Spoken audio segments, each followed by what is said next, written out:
Hello friends, કેમ છો? મજામાં? તો આજે આપણે કેરીનો રસ બનાવીશું, એ પણ ગરમીમાં એવો ઠંડો લાગે કે તમને ગરમી ન લાગે એવો.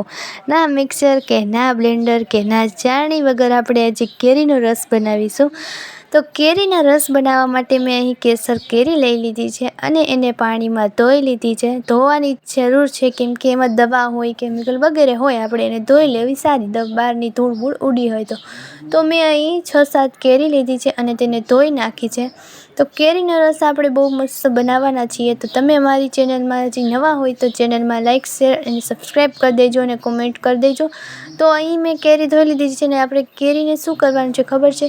કેરીને આપણે અસલ આમ દબાવવાની છે, જેમ એનો પલ્પ નીકળી જાય ને એવી રીતે આપણે આમ દબાવતું જ જવાનું છે. આમ જુઓ હું કેવી રીતે દબાવતી જાઉં છું, એવી રીતે આમ મસ્ત ગોળ કરી નાખવાનું છે. બધી જ કેરીને આવી રીતે કરી નાખવાનું છે, જેથી તે પહોંચીને એકદમ મસ્ત એનો પલ્પ બધો રસ રહ્યો ને એમાં નીકળી જાય એવી રીતે. તો અહીંયા હું દબાવતી જાઉં છું.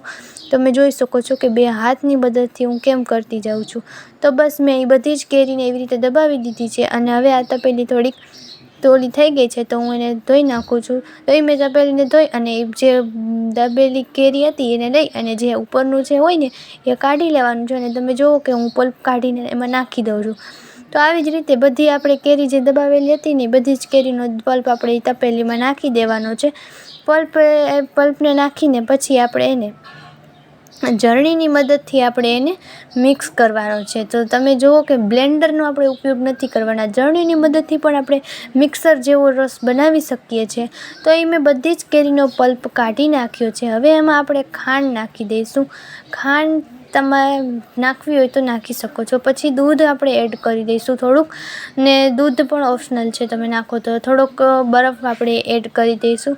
તો અહીં મેં બધું એડ કરી દીધું છે. જે તમે નાખવું હોય તો નાખી શકો છો, ઓપ્શનલ છે. અહીં મેં ઝરણી લઈ લીધી છે અને એના મદદથી હું મિક્સ કરું છું. તમે જુઓ જેનાથી રસ આપણો બધો જ મિક્સ થઈ જશે, એ જે કાંઈ ગાંઠા બાઠા હોય એ એકદમ સરળ થઈ જશે. તો અહીં આપણું મિક્સ થઈ ગયું છે, તમે જોઈ શકો છો કેવું મસ્ત મિક્સ થઈ ગયું છે.